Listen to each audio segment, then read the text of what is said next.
Hi, I'm Lydia Wietzma with Revelation Real Estate, and today in Solving Life's Next Chapter, we have two amazing guests. We have Dr. Nayeri, and you are the State Director of Healthy Aging in the Arizona Department of Health Services. And Lianne, you are a physical therapist, so you work with a lot of our seniors as well.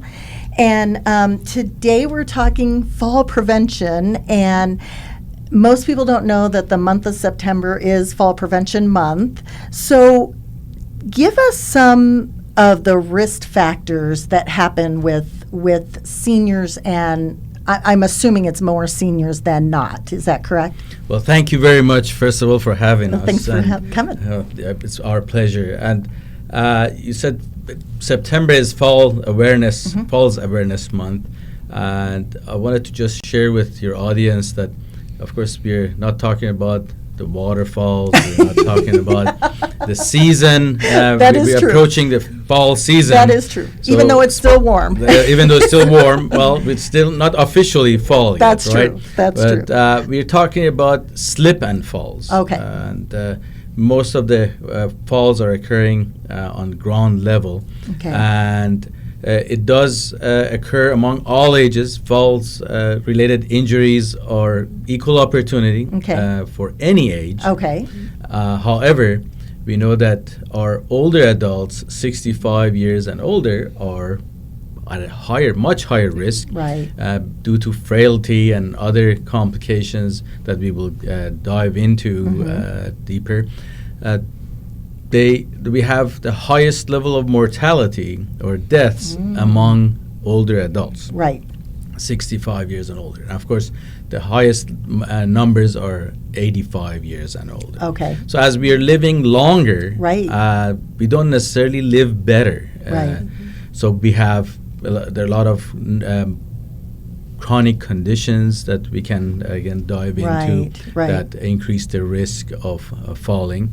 Right. Age is one of the most prevalent risk factors. Right. Although it doesn't have to be an age-related factor. Okay. And Dr. Rogers, feel free to chime in anytime. But falls has been September has been declared by the Honorable Doug Ducey, our governor, as Falls Prevention Awareness Month. Okay.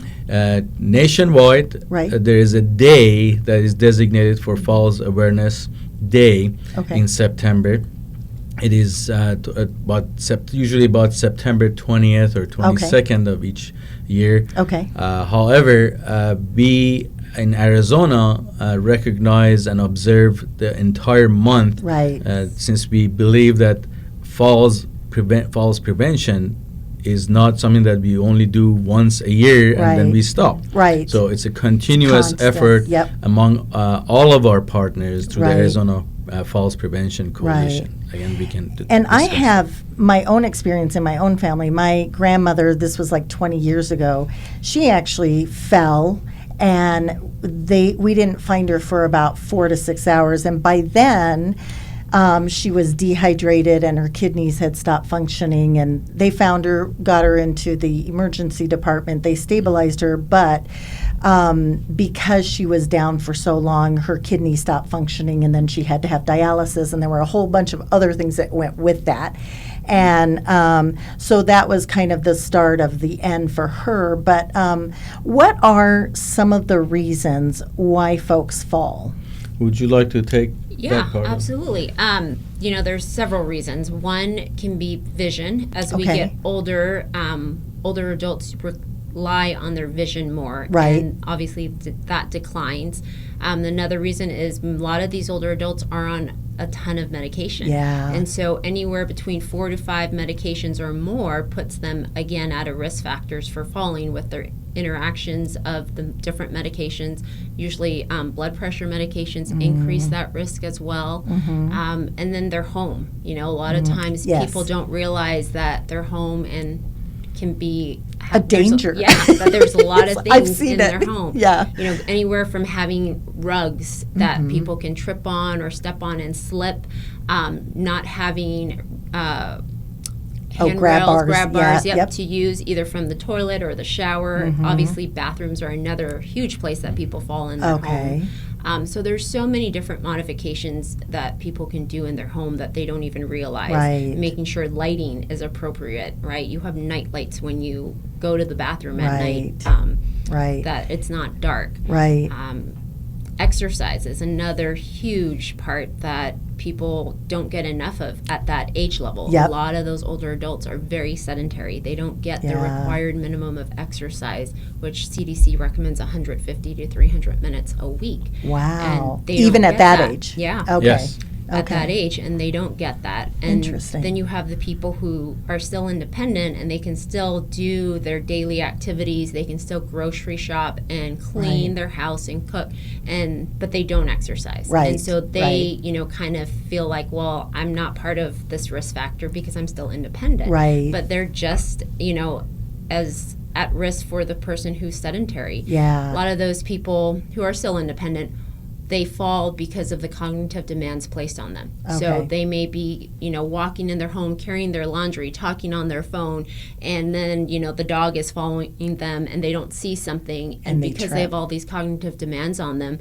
they trip. Right. And it's just the things as we get older, we don't have that mental capacity to do all of that and multitask at once. Right. And that's where those independent community dwelling people fall versus just being sedentary as an older adult. And I actually have a good example of that. So I'm in my mid-50s, and I just started working out. I got back to the gym in my late 40s, and I noticed that I wasn't as strong, and I wasn't as coordinated, and I didn't have the balance that I did when I was 20. And I'm only in my 50s, so I can't even imagine if you were in your 80s or 90s if you had not started working out earlier, if the exercise wouldn't help some of those situations. So Dr. Rogers raised a number of valuable points here in terms of risk factors. If I could back up. First of all, as we walk, as we move, we are at risk. So anytime we move, we are at risk of falling. Right. Now that doesn't that should not tell us that we need to sit on a chair and not do anything. Right. And of course, I used to think that, and it was my belief that the only way we can prevent and stop falls altogether would be to get rid of gravity and transport people to the moon, if you will. Right. However, based on research from NASA, we know that even astronauts who are in a state of no gravity or zero gravity, when they return to Earth and are exposed to gravity, they lose their balance, and they're at a much higher risk of falling because we know that the gravity is actually helping us gain balance and strength. Interesting. So being in a weightless, suspended state of no gravity is also a risk factor. Okay. So I think it's important that we realize and recognize a number of risk factors, but also know what to do about that. Right. We know that starting at age 30, we start losing muscle mass at about 2% per year. Okay. So by age 50, that number increases to about 3 to 5% per year. And is that because the hormone change and things like that? Well, no, it's because our body loses its ability to synthesize and absorb protein. Okay. That is important. That's one factor that is important for muscle strength and muscle development. Okay. The other thing is, of course, we become less and less active. Right. So if you think about, if you go back, you can Google this and visualize. Remember the governor former governor from California, who was in a lot of the movies. Ronald Reagan. No. The movies. It was in the Terminator movie. You remember who that is? Oh, yeah, Arnold Schwarzenegger. So, yes.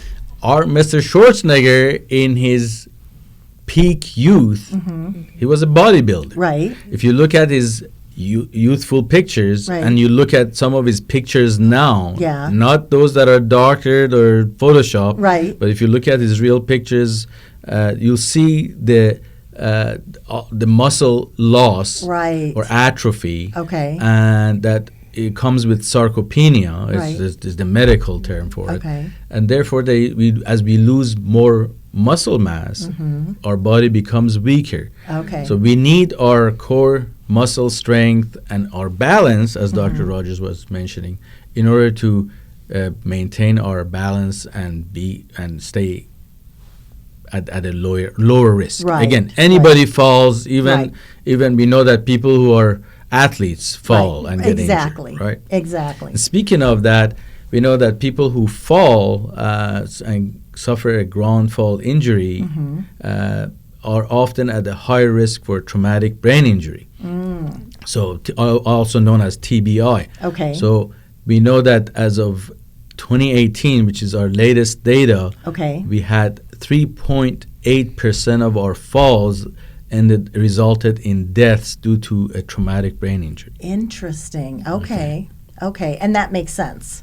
Yes. So we know that we are at high risk. That's what happens often with our older adults. Okay. Who when they fall, there is usually internal bleeding. Right. The fall itself is not the causal factor for death. Right. But all these Something other inside. complications Right. you shared, and I'm sorry about your mother's experience. Yeah. You shared how she started having kidney function Right. problems. So as her kidneys failed because she was on the floor for a long time, Right. that becomes a risk factor. Right. We know that in Arizona during summer times, people who fall outside in the heat, Yes. and if there is nobody to attend to them, they suffer from sometimes first and second degree burns, and they become dehydrated. So there are a lot of different complicating factors. Right. Dr. Rogers talked about medications. Right. Blood pressure medications. We have medications that have tranquilizing effect. We have some psychotropic medications that can affect the older adults.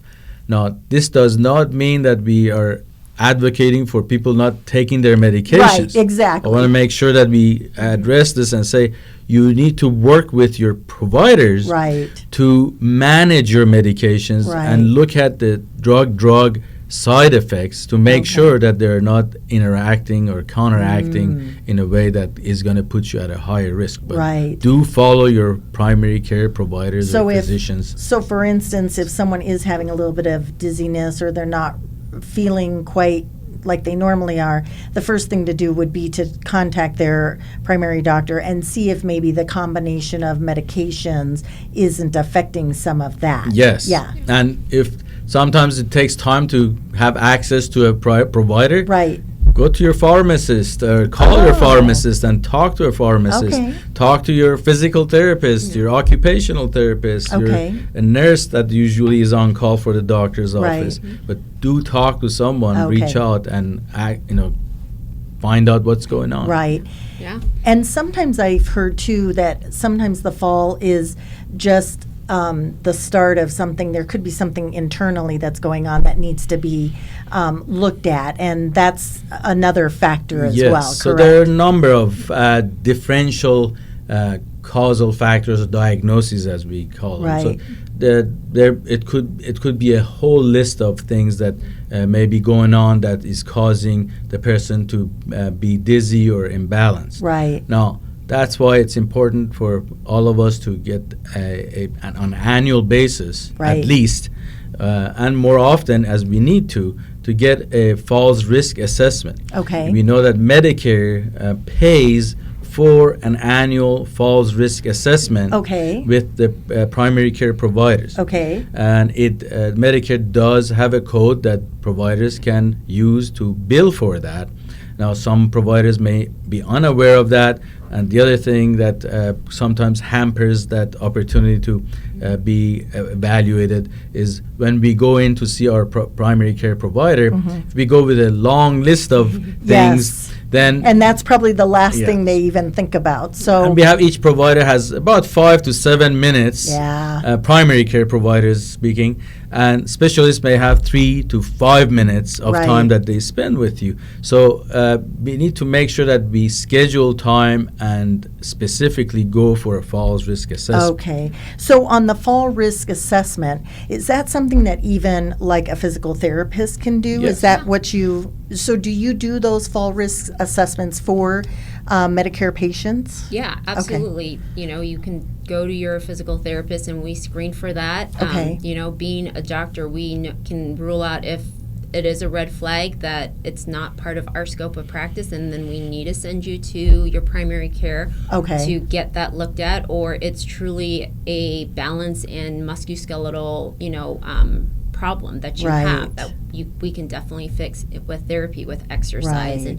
and doing balance exercises. And that's what most people don't realize. They think that, well, as we get older, my balance is going to decrease and there's nothing that I can do about it. Right. And obviously that's not true. That's a myth. Right. And in your example, you noticed yourself getting better. Yeah. It just takes practice. Right. But when you're 78 and you're already feeling unsteady on your feet, that's the Right. last thing you want to do is go Right. stand on one foot and try to practice your balance on your Yeah. own. And so, going to physical therapy, exercise classes that are evidence-based that help with fall prevention, you're going to get the kind of exercises that you need to improve your balance and do it safely.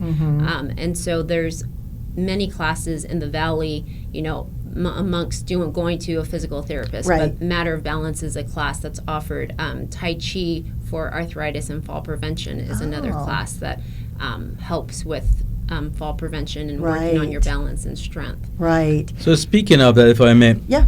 share that with your audience, that go on the National Council on Aging, NCOA website or CDC's website, and look at the list of evidence-based programs. Okay. Because there may be a lot of programs that people offer, but as a public health Right. professional and as a teacher, what we recommend is those that are evidence-based, which Right. means they have been studied, they have been compared with control groups, the Right. outcomes are measured and predictable. Right. So we know that it is going to result in something positive. Right. So Right. not all programs are evidence-based. Right. Right. So we do recommend evidence-based programs in Tai Chi for arthritis, Matter of Balance, and of course there's Silver Sneakers. And Right. here in the Valley, we are really blessed because we have a tremendous amount of resources.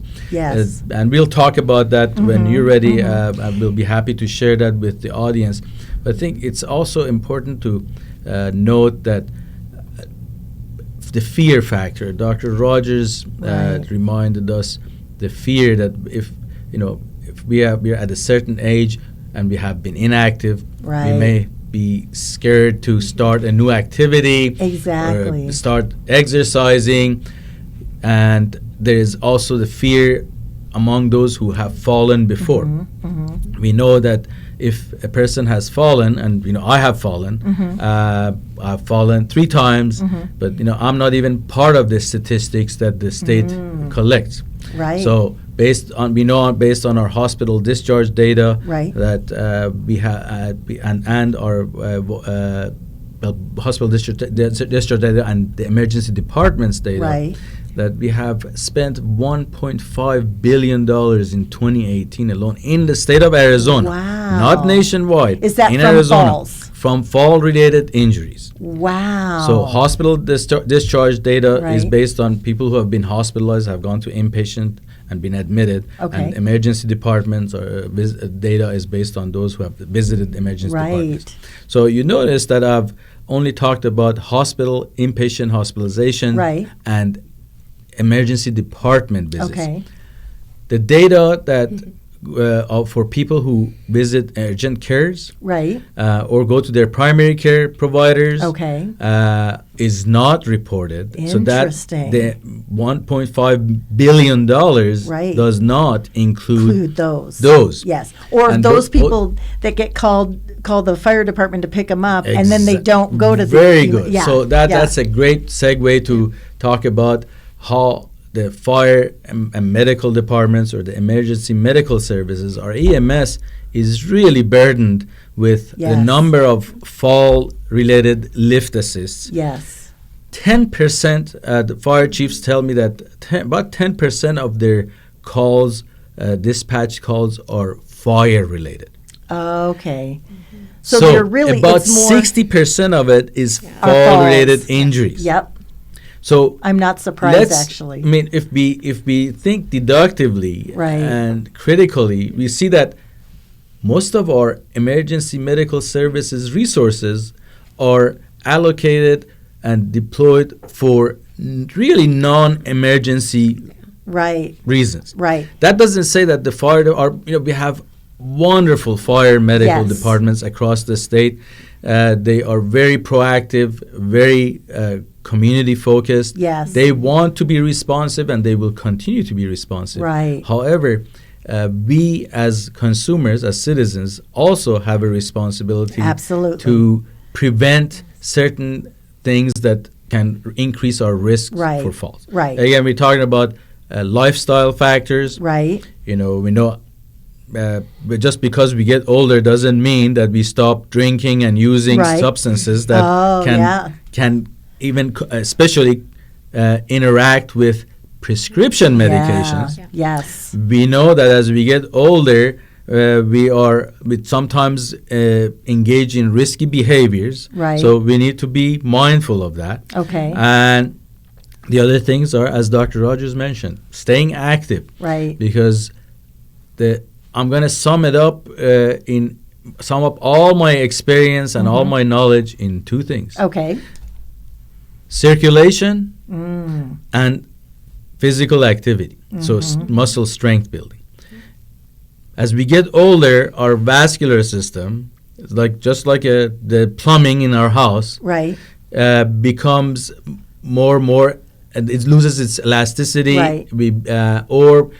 Because of our poor Diets, yep. the lines are getting clogged up. Right. So what do we do when our drain system gets clogged up at home? Well, we usually call a plumber. Right. Well, if we don't want to call a plumber, what Right. do? First of all, the prevention is to prevent putting things down the drain. Right. We know that the hair and Yep. skin that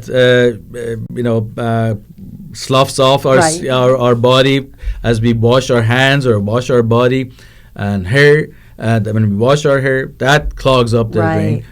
If we put a lot of food and Oils and oils things, yeah. and chunks of things down the drain, that clogs it up. Yep. Well, with us human beings, Same thing. depending on what we're eating, Right. what we're putting into our body, Right. it can clog up our plumbing system. Right.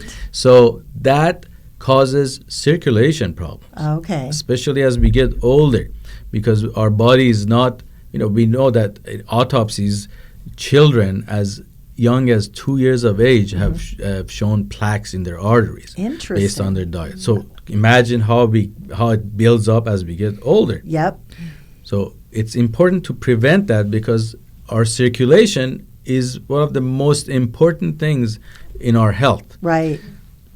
Add to that muscle strength. Right. If we don't have the muscle strength by being inactive and sedentary, Right. then that's when the disease state occurs. Okay. Gotcha. Okay. That And makes if I sense. can add too about the whole falling and speaking up, where the stats only chart the people who go to the emergency room. Right. And it doesn't chart for, yes, we said the urgent care, but the people who fall and may not even get injured.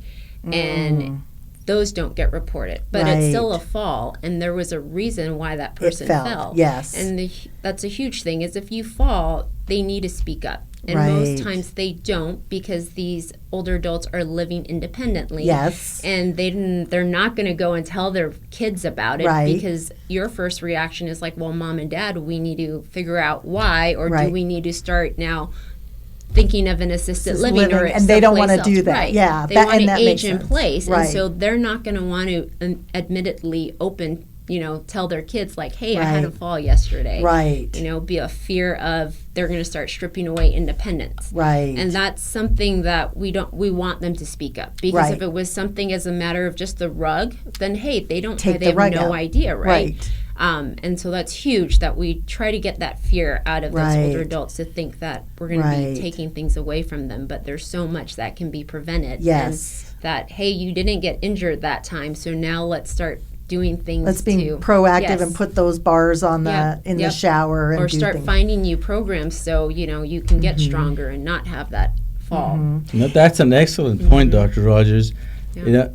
Some of us don't even report that we have fallen, Yeah. not only because we are afraid of losing our independence, because we don't want to be put in a skilled nursing facility Right. or a Right. nursing home, but speaking, I mean, I'm sharing about my story and being a poor role model. But Yes. when I fell, I was so embarrassed. Right. I did not want to tell anybody. I'm sure. I wanted to keep it to myself. Right. And everybody said, "Are you okay?" "Yeah, I'm fine. And I was not fine. Yeah. So it's important that we share that, stop our fears, stop our embarrassment, because Right. everybody falls. It's equal opportunity, as I said Yeah. earlier. We need to share about that. So we need to Yeah. get the proper help. We need to go see a doctor and tell the Right. doctor so that they can assess our risk do factors. some testing or what have Yes. you. And I think too, what some people don't realize is if they take a really bad fall and say they break a hip, they usually go in for surgery or something like that, and then they end up in a skilled nursing with a physical therapist. And so the idea of physical therapy is for after you fall or after you have a situation. They don't realize that a lot of physical therapy is preventative. Absolutely. And I know that for a fact because I have a daughter that's 6'1" and plays volleyball, and she does go to a physical therapist because she has certain things that she overworks too much, and she needs to strengthen those areas, and she doesn't always do the exercises that she's supposed to. And so I think that if people just went to a physical therapist right up front and said, I need a little bit of help, and maybe their insurance would pay for some of these things too. Absolutely. You say, if I may. No, go ahead. You were sharing about going to a physical therapist as a preventive measure. Right. And the example that I would share and challenge all of us and those who are listening to your show is we take better care of our vehicles, our cars. If you don't take your car in for an oil change, if you don't get the tire pressure checked, if you don't take it for a tune-up, guess what? In this Arizona heat, You'll you be may on end the up. side of the yes, road. you may be on the side of the road. Yes. Same thing with our body. Yes. Isn't our health, our well-being more important than our cars? That's a great So, example. You got to take And preventive along measures. that lines, I'm reading a book by Dr. Joan Vernikos, who's speaking at our conference Symposium, and in it she has a quote that says, "Why wait to be sick before deciding to be well?" Why are you going to wait till you have that fall or that diagnosis of diabetes, or you have that heart attack before you make this lifestyle change to change your diet, to start exercising? Do it now while you're still healthy and mobile and independent, so you never get to that point. Right. And I think too, people never think that they're going to get to that point. We may be 80, but we still think we're 40, or me, I'm 50, but I still think I'm 20. So, and that's not the way that we should be thinking, because these things do come up, and that is very true with what she has And I said. want to be mindful of some special populations who are at much higher risk. When we talk about our brain and our brain health, people who have cognitive impairment, whether it's because of Alzheimer's, which is one form of dementia, or other forms of dementia. There are over 100 types of dementia. Or people who have stroke or vascular event-related changes with their brain function, they're at a higher risk.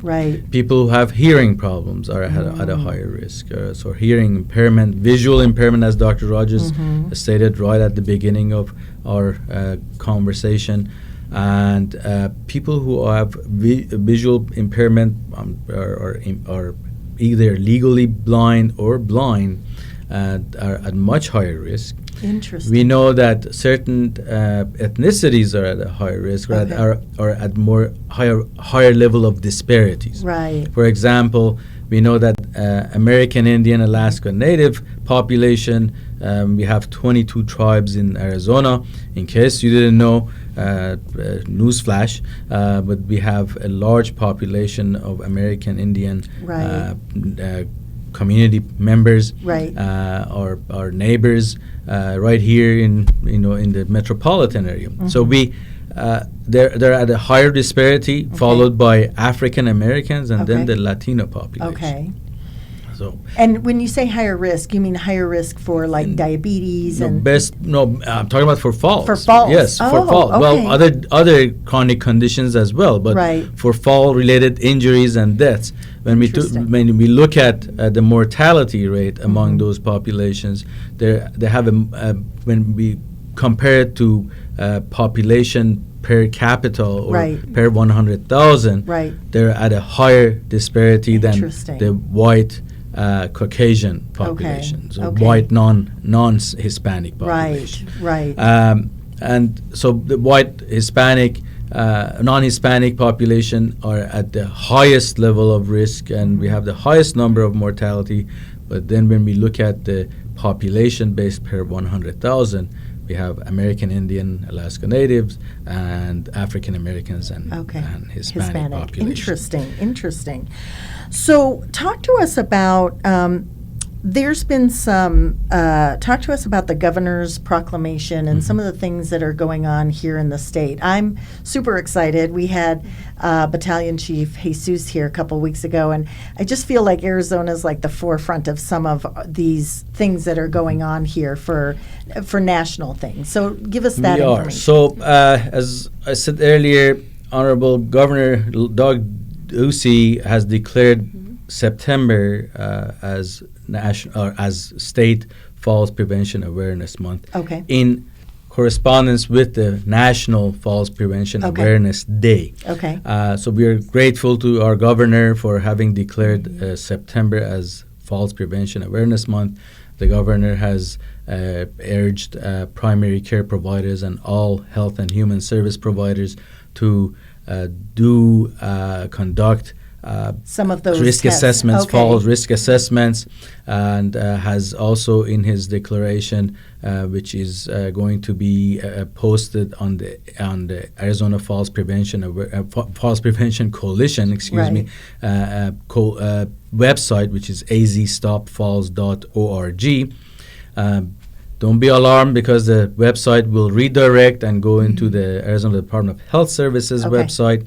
But it is the coalition is independent and is comprised of a number of wonderful partners across the state. It is a statewide coalition, so the governor has urged everyone to join the coalition, and we invite those of you who are listening to this show or will be viewing this show to join the coalition, because our strength is in our numbers. Absolutely. We do have 3 regional chapters. The southern chapter, which is operated out of Pima County and Pima Council on Aging, the Pima County Public Health Department, and their partners, including the university, Banner Medical University, University of Arizona, in Tucson area. We have the Western region operated out of Yuma and the Western Council of Governments, and their partners, including the Yuma Regional Medical Center, Fire and Medical Departments, are strong partners in all our chapters and the coalition, the statewide coalition at large. The northern chapter is out of Yavapai County, and includes and embraces all those neighboring counties, Coconino and Navajo County, and also their fire departments and Yavapai Regional Medical Center. So if you go to azstopfalls.org, you will be able to look at our chapters and get all the information there about our event coming up with the Symposium. and we can talk about that. That's definitely what I wanted to talk to you Yes. about. So luckily I was invited to be a part of the Arizona Coalition from Sarah, one of our EMTs, and it was mainly because I work with a lot of seniors as well, but my oldest daughter is a neurotrauma nurse, and she's actually head of the fall prevention in her particular hospital. And since she can't always come because she's either working or sleeping, Sarah said you should come and give her the information. It's been a wealth of information for her and her hospital. And so you all at the Fall Coalition have a symposium, and this to me is really important because a lot of us that work in the senior industry, we do a lot of seminars, we do fairs, health fairs. We do all this information, and we put all these resources in front of seniors and their adult children, and they either don't come or they come and they just pick up a few things and they don't think that it's ever going to happen to them. And then bam, something major happens, and then they're scrambling to find these good resources. So tell us about, you have a fall symposium. Tell us what people can still sign up for it, and I really urge the general population to go, even if they don't have any fall issues now. It's good to be prepared, and because I get those calls when selling their homes, mom fell and the doctor said she can't move back home anymore, and that's kind of how I've gotten involved with the whole senior population. So tell us what somebody will have at the symposium and all the good resources that are going to be. So first of all, we're lucky to have you and your daughter, and we are honored that you joined us. Oh, thank you.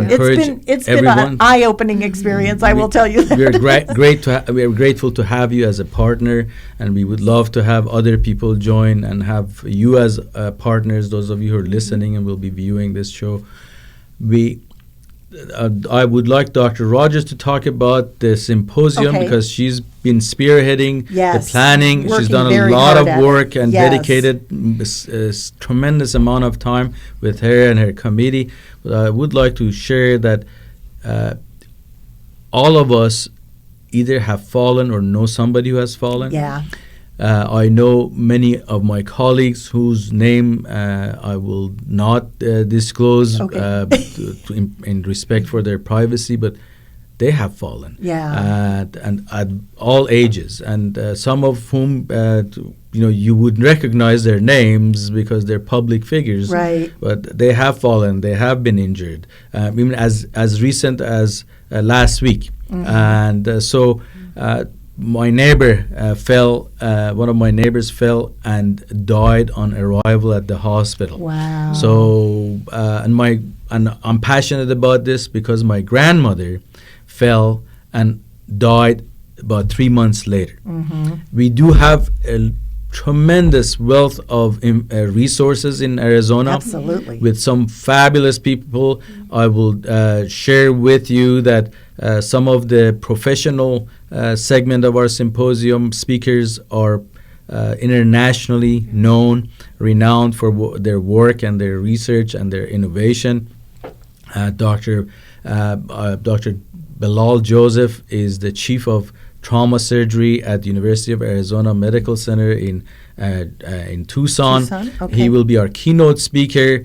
Dr. Alicia Mangrum is one of our fabulous trendsetters and innovators in terms of trauma surgery with the G60 program out of Honor Health. So when you mentioned earlier that people go to have surgery after their injury and they get involved in physical therapy and they may end up in a skilled nursing facility. Well, some of these surgeons are very proactive and aggressive in what they do, and don't be surprised if you know of someone or have a family who has been treated by them, that they get mobilized the next day after their surgery and they get involved with physical therapy right away and are discharged soon after out of the hospital, because research has shown those who do not become active and are stayed longer in the hospital usually end up having a shorter lifespan and die shortly after their surgical intervention and hospitalization within 90 days. So let's not be part of the statistics Right. in terms of the statistics we don't want to be part of. Right. Let's be part of the statistics as people who are aging healthy and well. Right, right. So just because we are living longer, we shouldn't have to live with a poor quality of life. Right. So let's live longer with a Healthier. better quality Yes. of life. Yes, And I'm I going to turn it agree over with to that. Dr. Rogers Okay. for the symposium. So, Dr. Rogers, tell us about the symposium. And so it's an all-day affair, but the Correct. morning shift is more geared more towards professionals. right? Professionals, caregivers, anyone dealing with an older adult or someone, with falls or in that realm. Like Dr. Nayeri said, we have great speakers, surgeons, trauma surgeons. We have Dr. Lockhart, who's a professor out at ASU doing research in developing fall prevention technologies. He has an app out. We also have national speakers flying in, Margaret Arnold. With And- early mobility. yes, early and Dr. mobility. Dr. Joan Bernicos. Bernicos, who was the director of life science at NASA. Wow. You don't want to miss that. Those of Yeah. your healthcare providers and professionals in the healthcare, please join for Yeah. that. Yeah.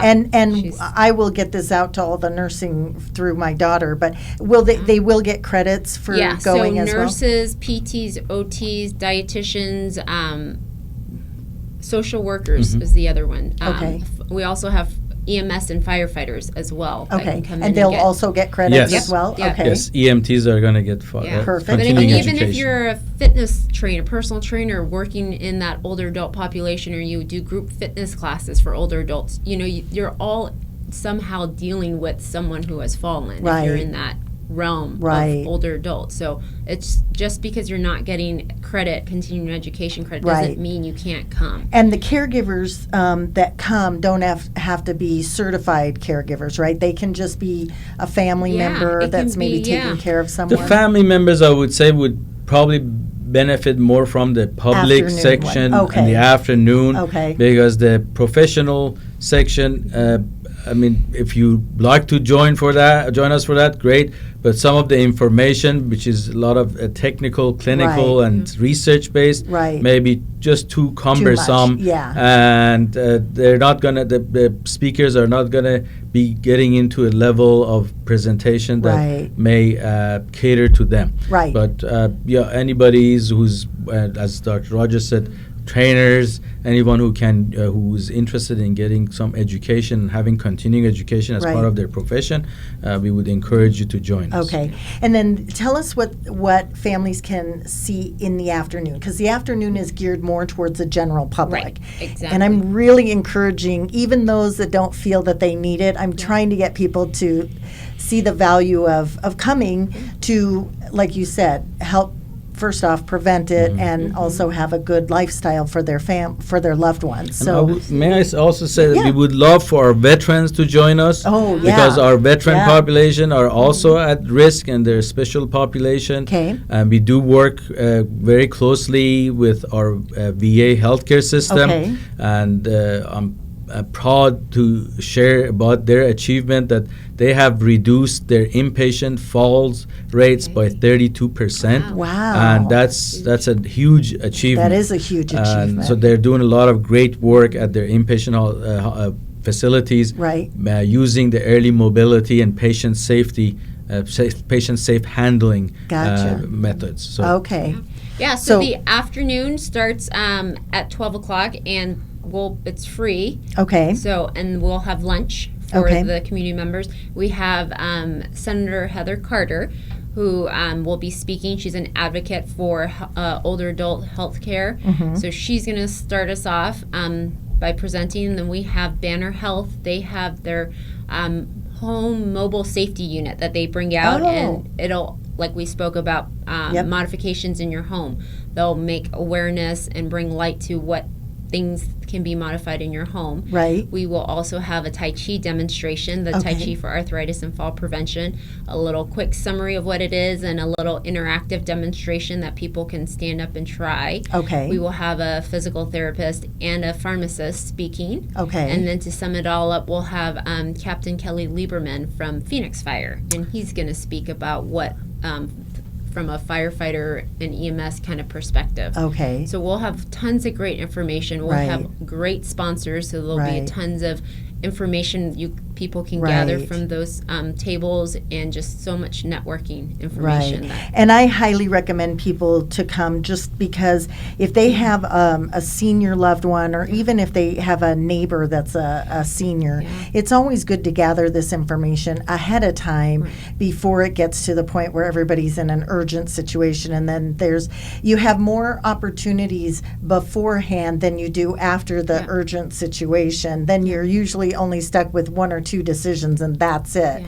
Ahead of time, you can prepare and plan and have a little bit more options. Indeed. And those of us who have not fallen or know somebody who has fallen become caregivers. And we know that caregiving is also a huge challenge for those of us who are working and trying to balance work and life. And so there is a lot of resources at the symposium. You get to meet a lot of wonderful people, experts, and you can get information.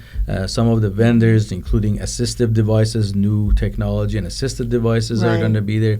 So it's not just a place where you come and get information by sitting and listening to a lecture, but there's going to be a lot of interaction. And as Dr. Rogers said, the afternoon is really catered to more hands-on, more practical, day-to-day things that we can use to. And I'm super excited. So we will have the link. There's an Eventbrite link that we will post on the site. And it's also available through azstopfalls.org under events. Okay. And so it is going to be on September 27th for the general public. It's from 12 to 4, and that does include a lunch for the general public. So we definitely need everybody to RSVP so we know how much lunch to provide. And it's going to be at the First Christian Church at 6750 North 7th Avenue, Phoenix, Arizona 85013. Well, thank you both for coming. I'm super excited. I would love to have you come back on another day, because there are so many resources and information that you have that we need to get out to the general public. Speaking of resources, Dr. Rogers mentioned that people can need to have grab bars and some safety things in the house. And if you go on, again, azstopfalls.org, or actually azhealthyaging.com, azhealthyaging.com, and you go under falls, there's a list of things you can do for $20 or less that can add safety in your home.